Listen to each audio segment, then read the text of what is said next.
What is going on, y'all? Welcome to the Joel Friday TV podcast. I am Joel Friday. Bienvenido. Welcome to the show. It is Thursday. It is my last day here of the week, and we back on Monday. But before we get started, you guys know what to do. Hit that like button, smack it, lay the smack down, the like, subscribe, and share button. Tell your peoples about the show so we get the subscribers up and the message out. We're live on IG. We're live on YouTube, making it happen. We're going to get into some stuff today. But if you want to, for whatever reason, call into the show and discuss the topics at hand or previous shows, you can do that by calling 888-775-3773, 888-775-3773, or we can get into it. We can fellowship, we can argue, whatever you want to do, I'm here for it. So we can do that. If for whatever reason you cannot call in, but you still have a question or comment, or you just want to support the podcast, you can go to buymeacoffee.com/JoelFridayTV. The link is in the description, or go directly to YouTube, live chat, hit the super chat button at the bottom, send your question or comments there. I will read them live on air. So you can do that. Already got some love here on IG. King Wesley, hi Joel, missed the show yesterday preparing for my debate. Amazing stuff. I'll look into it, King Wesley. Amazing stuff, amazing stuff. Let's see here. What's up, IG? IG, what's going on? Shout out to the IG. Shout out to the Snake Pit, the mod squad. My mods holding it down. The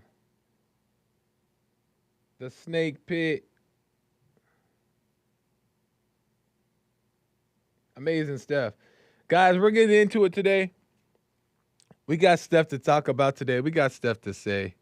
What are we getting into today, you might ask? Listen, you guys might be mad at me today. The viewer's gonna be mad at me today. Why is that? Because we are stealing the thrills. We're taking the thrills. We're stealing the thrills. I'm stealing the thrills. My own thrills. Everybody's thrills get stolen today. And I'm stealing the pride. I am poking at the pride today. As a matter of fact, I'm pulling it away. And you might not like it because it may not be satisfying, right?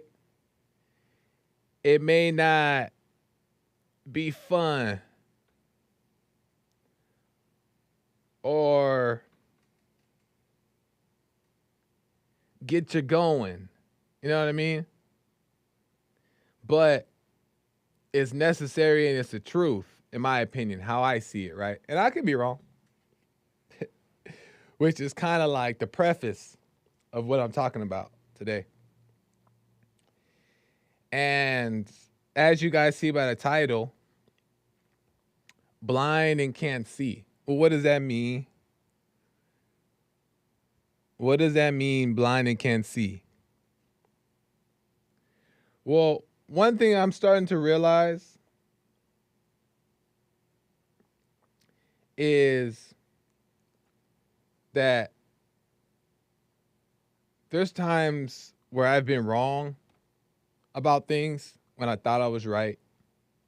And there's times that I've been right about things, right?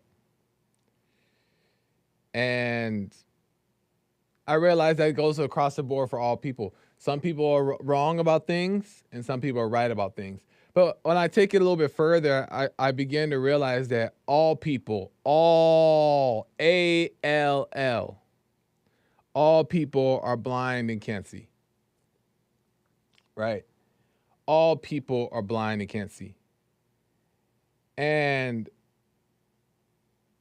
the reason why this may not be fun to talk about or get you going, because it's gonna take away the desire to pick a side, to be on a side.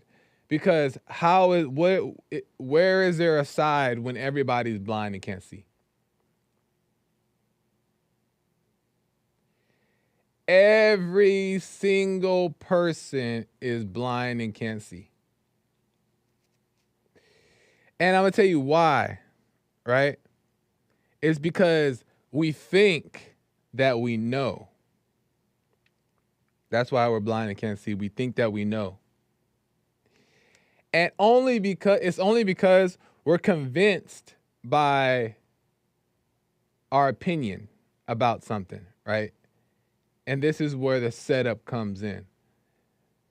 We're convinced about whether we think we're right or wrong, or about our opinion about something. We're convinced by it, and when we're convinced by it, we lock it in. We lock it in, and we think that I'm right or I'm wrong or whatever. We lock it in, and right when you lock it in, you're blind. You go blind. You're in the dark. Reason why is because nothing can be, no one can be sure of anything. Everything has to be like no grip. Everything has to be free flowing. Your mind has to be open at all times. Even when something is revealed to you by God, by the Holy Spirit within, it's revealed. You still gotta keep an open mind about everything. You still gotta keep that open. Like, you still can't grasp onto that and hold on to that and make up your mind about it and take it with you. You still can't do that.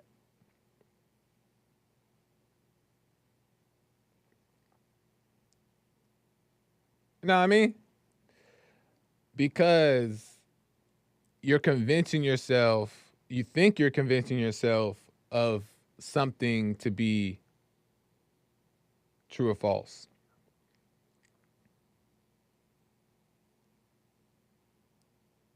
And that's not how God operates. God doesn't operate in that way. God doesn't operate with a made up mind. He doesn't operate that way, because everything is supposed to be free flowing. Everything is supposed to be about the moment. Everything is supposed to just be, you know? And I was talking to a friend of mine, and she called me, and she was like, I have a question and I wanted to get your advice. And I was like, yeah, what's going on? And she was like, if we're blind and can't see, like you say, then how do I know that I'm not, like, she was kind of just like, going through it a little bit. And I understand it. Like, just wrestling with the mind and wrestling with the thoughts and trying to make sense of things. And like, she was kind of like in a spiral. She was explaining that she was like in a spiral and like really kind of like tripping out a little bit. And she was saying, like, if I'm blind and I can't see, how do I know when that if my actions are one day gonna lead me to hell? Right? If I'm blind and can't see, how do I know that I'm blindly not gonna just end up in hell and not make it to heaven? And I was like, that is so good, so deep that you asked that. And she was like, how do I prevent hell? And that was so relatable. I was like, everybody has to. And I don't know everybody in the world, right? But there's no way that everybody does not understand that. But I know that for everybody, there's only one answer, one solution. And I realized that is that you have to trust. You just trust, which is faith, right? That's the only answer. That is the only way. Because we can never know. And that's the crazy thing. This is the thing that blows my mind. This is the thing that blows my mind. Is that you that I thought I was right and I was wrong. Before, plenty of times. That blows my mind. Because I was so convinced on something and I'll end up being wrong.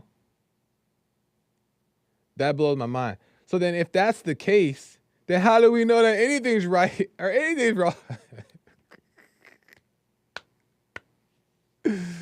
That's how God set it up, in my opinion. That's how God set it up, because he's backing us into a corner to make us recognize that all you can do is have faith, trust God, and let him lead you.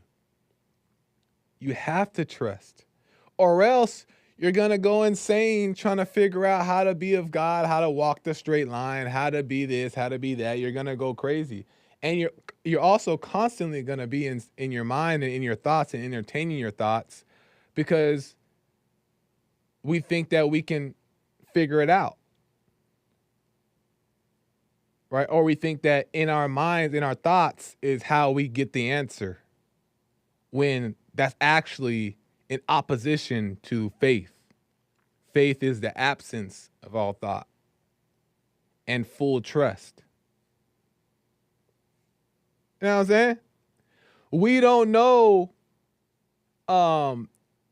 if we're on track or off track. And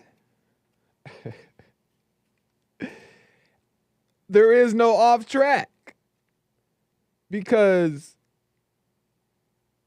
God is leading us in all things.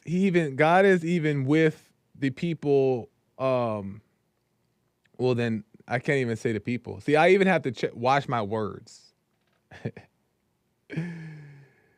Like, I was gonna say that, like, people who we deem as secular, right? Or people who, whatever. But it's all like in a big bag. Now, mind you, there's like the Christians, the people who are born again, who are like waking up and they have an awareness and they can see the spiritual realm, right? They can see, right? And that's true. And there's people who just can't quite see. And that's true. I'm not taking away that. But at the same time, it's also, we're still in the process of waking up. We're not just, I'm up, I see everything, right? We're still in the process of undoing all the things we've been taught, being conscious of the ego and, the flesh and all that stuff, right? And sometimes we go in and out, and the thoughts. So sometimes we still go in the dark. So we're not really different from anybody else. But the only option is faith. And that's the only thing we can do. And the one thing that everyone is trying to prevent is going to hell. Everybody's really only thinking that they're doing good deeds, and I won't speak for everybody, but I'll just say for myself is that, like, I was always thinking that I was doing good deeds and all my good deeds were for the Lord and trying to do these things. But for a long time, I was just trying to prevent from going to hell. And not even going to hell. I wasn't even thinking about that. I was trying to prevent the consequences of getting in trouble, right? Or of looking at myself as a bad person, or believing I'm a bad person, or stuff like that. And that's the only reason why I was preventing, like, the quote unquote sins, right? That's the only reason why I was trying to avoid doing these sins, was just because I didn't want to suffer the consequences. It wasn't about whether that's just the right way to live. It was more so that, okay, well, if I don't do these things, I'm safe. But it's not true. It's not true. In my entire life, I've been chasing, not my entire life, but like probably like 18 to my 30s. No, I'll say a little bit earlier, like my late 20s. I've been like chasing success, right? Chasing success.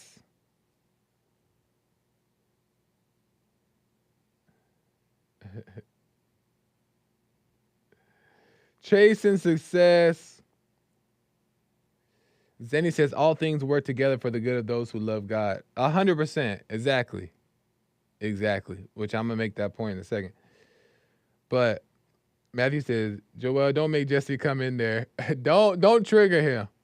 I'm probably triggering him by reading you guys' comments. Don't trigger JOP to walk in. Cause he will walk in. But from like 18 to like my late 20s, I've been like chasing success, right?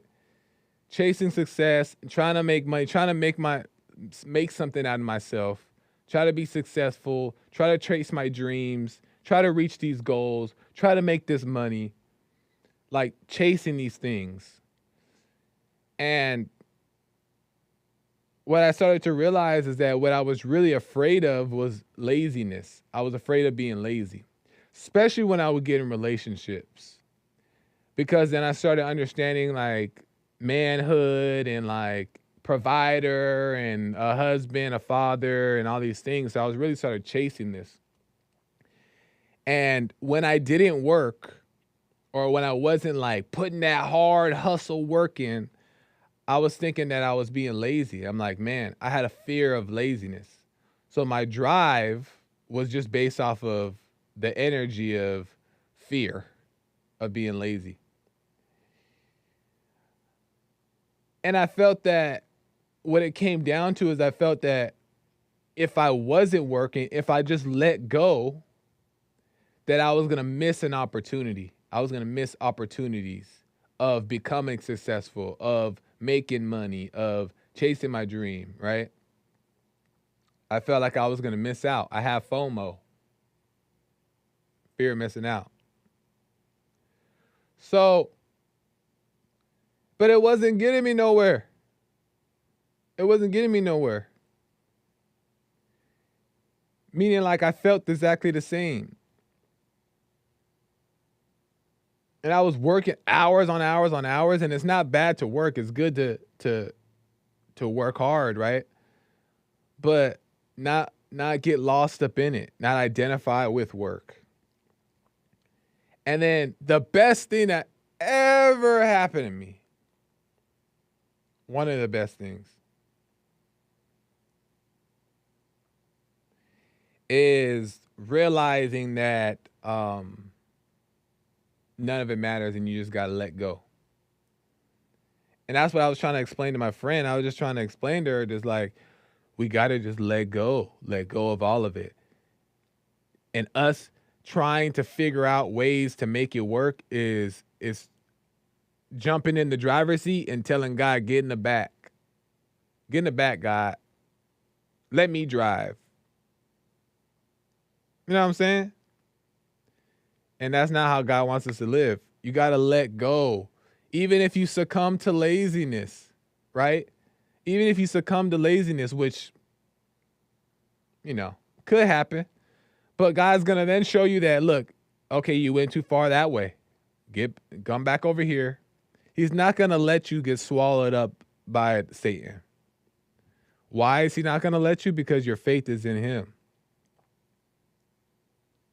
So you just let go. You let go. And I'm learning it more and more. But I'm realizing the more I just let go, the more I see that God is he's there. And he's guiding me. And if I'm off track, then guess what? I got to be off, quote unquote, off track, right? Then I got to, he's going to bring me back. Just the same as when I thought I was right, I realized I was wrong. It's the same way. And it's just so much lighter, so much freer, so much clearer when you just not worry, not think about that stuff.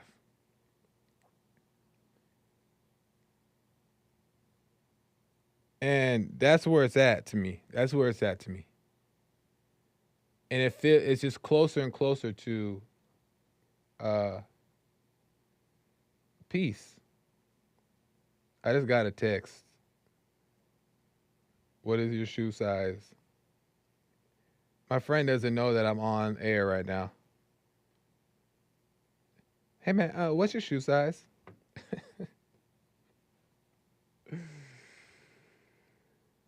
Man, it's just the more and more I realize, the less and less we actually have to do, the less and less we're even meant to do. And like I said, when you just be present and you're just having faith, you just have faith, and you're trusting the process, then you see what's in front of you to do. And what's in front of you to do is not laziness. What's in front of you to do is not like lay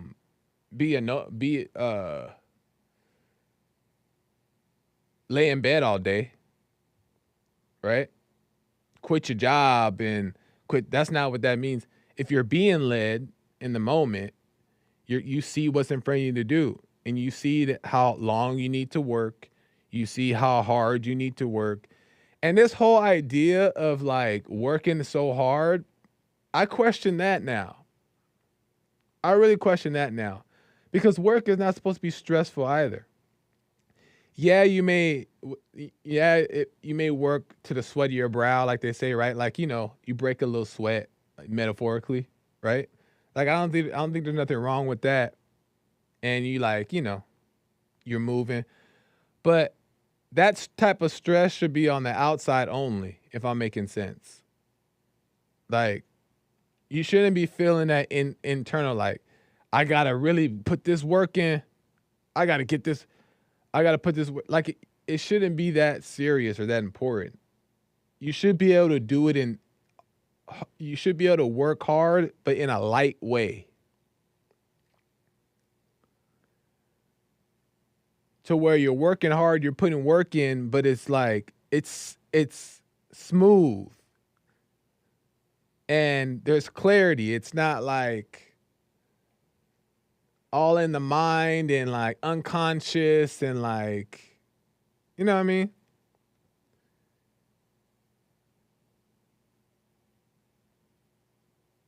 If I'm even making sense here. Makes sense to me. Tell your friend I'm a size 5. He ain't asking for you, Asia. Amazing Asia. Shout out to Amazing Asia in the IG chat, showing love. I'm gonna get to you guys' chats right now. But it's as simple as faith. It's as simple as faith. And faith is so overused that I almost even like feel uncomfortable saying the word, because the word faith has been so overused that it feels kind of like marshmallowy coming out my mouth to say faith. But it's just what it is. Maybe we gotta like bring it back to realness, the word.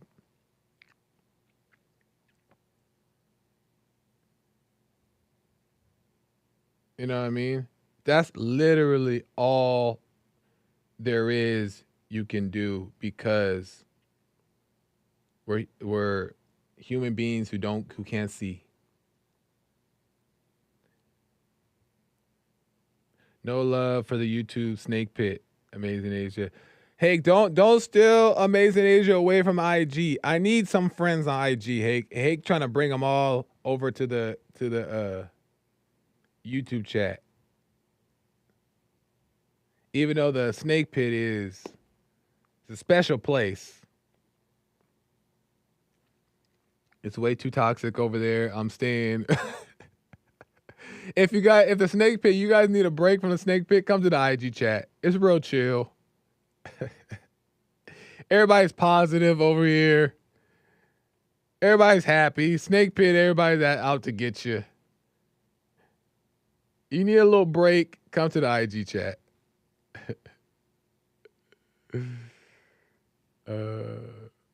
That's funny.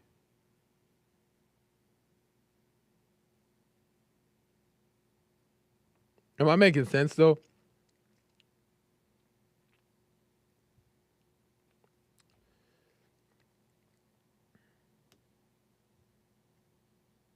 Let God do his thing. I'm gonna just look at some comments here and then I'm gonna get to I have a call here. You can call in 888-775-3773 if you guys want to chat. If not, it's all good. I don't mind. I can talk forever.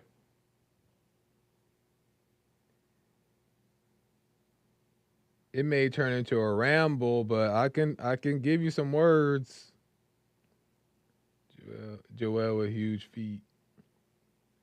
Um,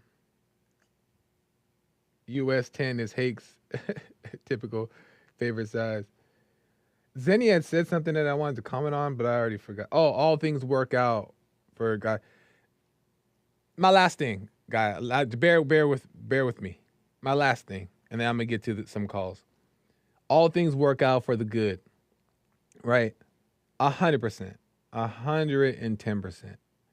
All things work out for. That's why we don't need to be worried about sin, and that's why we don't need to be. And when I say worried, not feeling guilty, condemned, scared of sin, right? That's how Satan wants us to be. He wants us to be afraid of sin. Sin had no power. It ain't nothing. But we're not supposed to worry about that because we're all the path is the path to quote unquote wrong. I mean the path of wrong leads to right. So that's why we don't have to worry about, am I on the wrong path? Am I on the right path? There is no wrong path because you're learning in the things that don't bring you edification, right? You're learning in those things. So there's no real off path. So even if you get caught up in something, you're learning about that. If you're being aware, right? You're learning. You're banging your head up. You're getting those bruises for a reason so that you can wake up and see the truth and cry out to God and have faith. So nothing is none of it is a waste of time. None of it is a waste of time. All things lead to God. Satan is subject to God. God owns Satan. So what do you think? Satan gonna do a one up on God? God owns him. He ain't doing no one up. So let's get some calls. Let me go to Rick out of Hampton, Virginia. Rick, welcome to the show. You're on the air. Rick. Hello? Rick, how's it going? Good. What's up, Joel? What's going on, my brother? All is well. Man. It's a good old Thursday, man. Happy Thursday to you guys. It's some good weather here in Hampton, VA. So Nice. I just want to say, man, what do you feel about what's that, I don't know what a lot of these military people, because I was in the military myself, they get a post syndrome, whatever. PTSD. It's supposed to be some kind of mental disorder. What'd you say, Joel? PTSD, right? Yes, exactly. And yeah. what they supposed to be, and a lot of people is getting disabilities for that. I mean, big time. It's like, man, everybody's getting it now. It's almost like 100% disability. Yeah. But to me, my opinion, I got out the military pretty healthy. I thank God for that. But I think for the most time, most people, I have never seen so many DAV license plates in the black community in my life. What is it? Disabled vet? Disabled veteran, yeah. Oh, yeah. And when you get that, point. you are 100% when you get that license plate. And so my thing is, go ahead. No, so that's a good point though, because sorry, let me just turn your volume down. That's a good point because there's benefits that come with that. And it seems that's like I didn't realize until you brought it up right now that I'm sure there's a lot of veterans who are are a part of that or taking that. Yes, man. I mean, it's like I think, in my opinion, 95% of people finesse the system, and the other 5 to 10% they genuinely need it. Yeah, yeah. Well, what I do you mean, you think got of? these people. Go ahead. What do you think about PTSD? What do you think it is? I think, man, there's just a lot of anger. The government allowed. I guess the government said they're the good guy, and it's just not letting the trauma go. Like Yeah, any trauma happened to you, man, you gotta forgive. Even okay, in that case, then if the police had that kind of attitude, every police officer would be crazy right, right. because you're Right. gonna see some stuff. As a matter of I mean, fact, you may walk. Go ahead. now I was gonna say, matter of fact, a police officer don't have time to be thinking about PTSD. Yeah, that's what I'm talking about. Yeah, That's what I'm talking about. And they don't. I mean, police have seen one in apartments and the body is cut in 12 pieces. Now just right, imagine what they'll go through if they would hold on to that. It wouldn't be no good to the force at all if they let right, it go. right. But I just believe most people finesse the system to get the money, Good point. and about 5 to 10% people really need it. And the people that really need it had the hardest time getting it. Yeah, and that's really how it often is. Oftentimes, the people who really are going through it are the ones who aren't actually getting Right. the help that they deserve. But yeah, it's unfortunate that the whole PTSD and OCD thing and all this stuff is like medical. The popularity of Yeah. it is like a medical diagnosis when Mhm. none of it is ever focused on the spiritual aspect of things, and that's the unfortunate thing. Because Not at yeah, it's a all. trauma that people are attaching themselves to, and then they end up getting caught up in it and then believing it and then reliving it and thinking about it and thinking that pills or whatever is gonna help it. And it's an unfortunate thing. Let me ask you, Rick, really quick. You were in the military. Did you ever like have any signs or even see any signals of PTSD? No. You talking about me personally? Yeah. No. I was in pretty good health for the most part. Oh, okay. You know what I mean?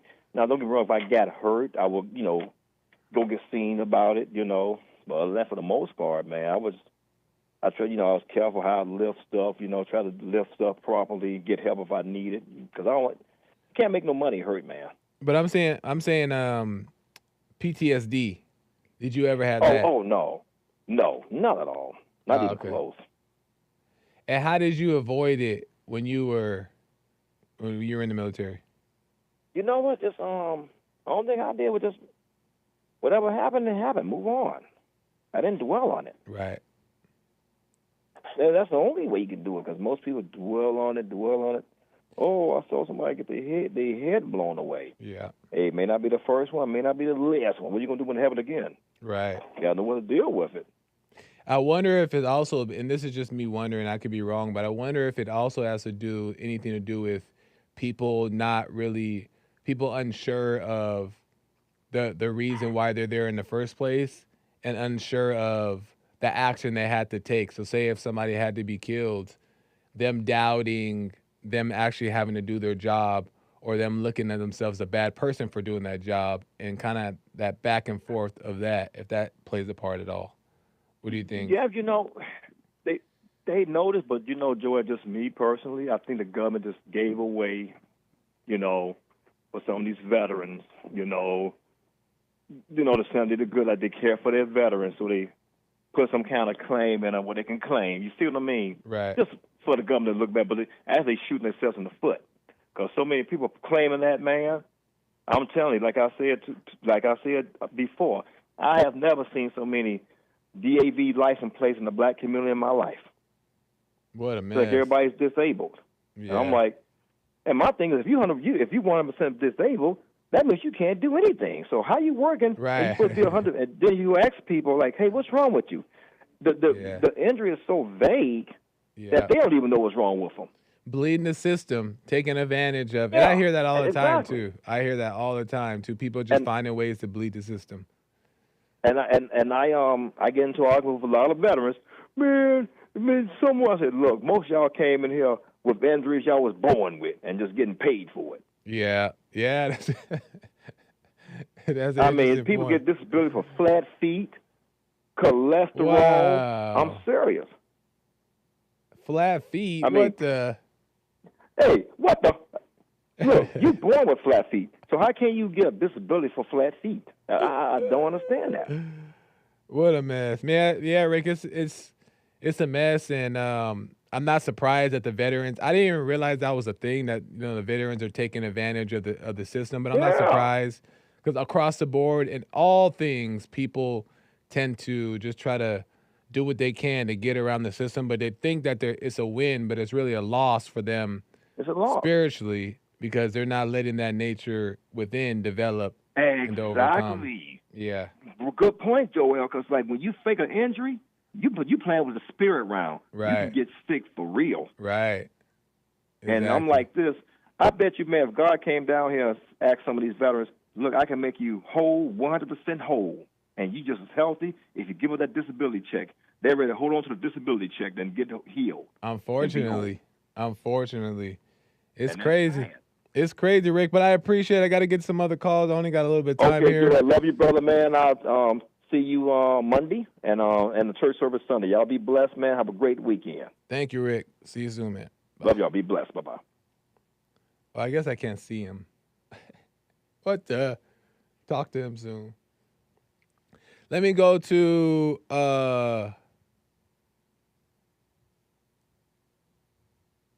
Russ out of New Jersey.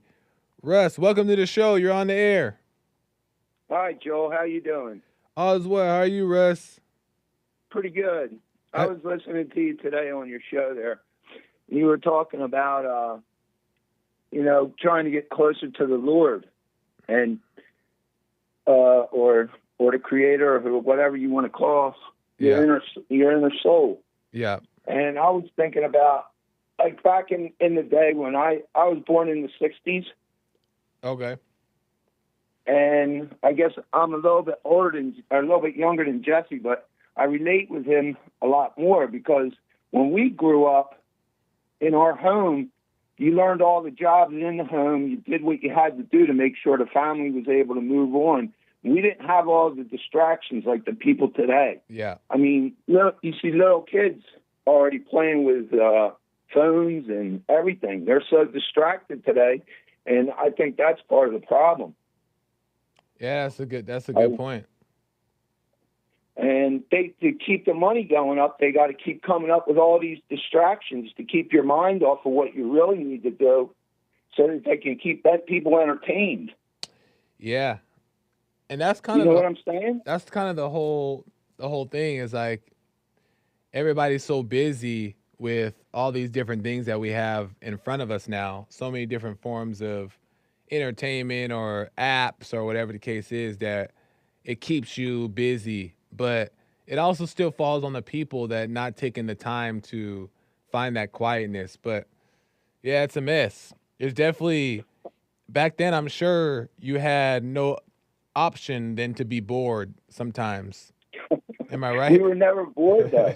There was always something in the garden to pick, or some weeds to pull on the flower bed, or a sidewalk to sweep, or you found something to do. You just either found something or your parents yelled at you and told you to go find something to do. So then what do you think the difference is other than like the social media, what do you think the problem is with people now compared to back then? I think the fact that there's so much more money in the whole thing, all the money that's in there now, it gives everybody more and more wealth to do what they want to, and their imagination's going crazy with them. And Yeah. instead of, doing the family thing and being with the people that supposedly we all love, Yeah. we've moved on to new friends and new things and new hobbies and all kinds of things, and we can never be satisfied. So we just keep jumping from one thing to another. Do you think that I agree? And do you think that the problem is all the things that have been added from back then, the inventions or whatever you want to call them, from back then to now is a problem? Because in 10, 20 years, there's probably going to be double what we have. There'll be 3 different Instagrams, 4 different Facebooks. Do you think that that's the problem, or do you think the Well, people? I can go all the way back to the beginning of time. You can start with even just the words that were added, because God never spoke no words. Right. So the first words Good that point. came out, whatever the first words were, there was going to be an opposite word, so that was going to start an argument right there. Interesting. Interesting. But you think So that you can that's the? go all the way through. Excuse me? Do you think that that is the problem? You think that those Uh, things are the problem at all? I think we got two halves of a brain, one female and one male, and we're always fighting. And whether we get locked in one side, and we stay mad, we stay angry, or we stay in another side that might have more imagination or more other things in that Yeah. side, and we get stuck in that side, that's the problem. We need to come out of the two half brains and go into the center brain, Yeah. which is your God brain. Yeah, I agree. Let me know what you think about this. I don't feel as if anything that has been created in the physical, whether it be apps, whether it be uh, different whatever, movies, entertainment, music, I don't feel like the distractions will ever be the issue. I feel like people we allow the distractions to be an issue. Like we always can go back to the beginning and just be still and be silent and turn off the distractions, opposed to letting them affect us. And I don't think that we're ever going to be able to get away from the distractions. Matter of fact, there's probably going to be more distractions coming in more and more. We got AI now. We got all these kind Right? of new things that are actually can be harmful, but only if we let it. You know what I mean? Right. Right. I agree. There's good and there's bad to everything that we say or do, and we have to be conscious of that. And nature is going to be the opposite of the technology. So how much are we going to destroy our natural planet versus build Yeah. technology? Yeah. It's a mess, You know what I'm Russ. saying? It's a mess. Well, I just some things I think about, because we grew up. Everybody had a garden in the backyard, and Yeah.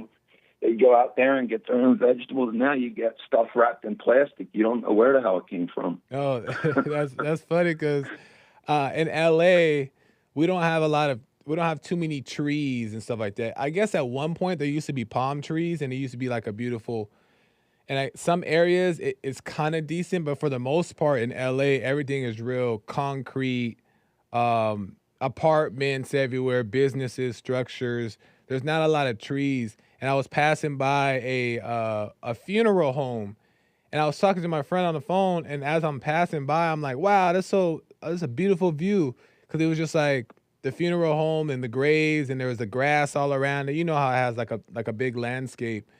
And I was like, "Wow, Yeah, this is so beautiful." And then my friend's like, "Are you really telling me right now that the only place that you can see that's beautiful is the cemetery?" And I realized that that's the reality of where technology has gone and where these things has gone is like it's taking away all the trees or the nature or the land or the space, the quietness is all kind of being sucked away. yeah, So I it's a agree. mess.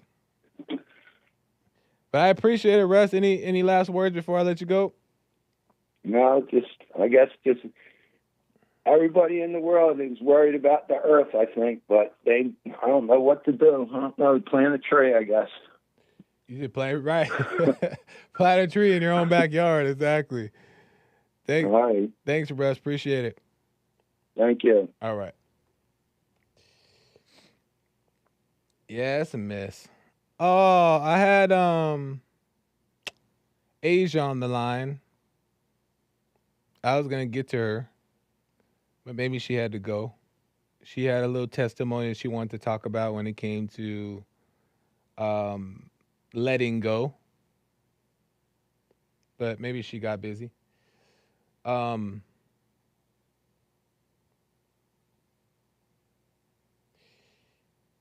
yeah, LA has just been it's did you guys know that LA used to once be a suburb?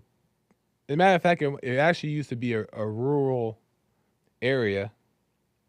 I mean, obviously everything used to be that, but it was a beautiful place. Like it was like a beautiful place. It wasn't like ghetto. It wasn't dirty. It wasn't none of those things. It was a beautiful area. It was a suburb. And there was a guy named, I'll speak on just not all of LA because I don't know about all of LA, but there's a guy by the name of H.J. I think it was H.J. Whitley. I believe it was H.J., but his last name for sure was Whitley. And before Hollywood became like this destination, this like tourist attraction, it was just a rural area. There was nothing around. There was a lot of dirt and everything. There was LA that had like the city, and then there was like Hollywood that was just all dirt and stuff, and like homes every once in a while. Like it was nothing there. And Whitley came in and decided to turn it into a suburb, right? A place where people can like, well, make more money for one, but for two, to more families can move into the Hollywood area, turn it into a suburb, a nice place to live and raise your family. And then, and I'm not saying that's even a good or bad idea. Maybe it should have stayed a rural area, but he did that and connected Hollywood to LA. And once he did that, it became like a normal functioning city. And before Hollywood Boulevard was Hollywood Boulevard, it was called Prospect Avenue. It was just a normal street. It wasn't none of that, like the restaurants and the, what do you call that thing? The statues and the Ripley's, believe it or not. All that stuff is silly, to be honest. But it wasn't none of that.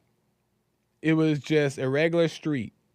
And it had houses, beautiful homes, beautiful houses. And it connected all the way into the valley, San Fernando Valley. And Whitley was in charge of all that land development. He changed the names. He really like built it up. And then when he died, he was known as the father of Hollywood because he built all that stuff up. But when he died, all that stuff like went to hell. Meaning like the suburb ain't there no more, obviously. All the land that he designed, the suburbs of Hollywood, for the most part, is all gone. There's like a little Hollywood Whitley Hills where there's still homes and stuff there in the hills. But other than that, everything's apartments. Everything is the restaurants and museums and attractions and all that money-making stuff. But they ruined it. They ruined it. And now nobody here, nobody in Hollywood would ever want to raise a family in Hollywood. Or nobody in LA. Most people in LA, there's people who do, right? And there's little pockets of LA that you can get lucky and find a decent place to raise your children. But even that is going to hell. You know what I mean?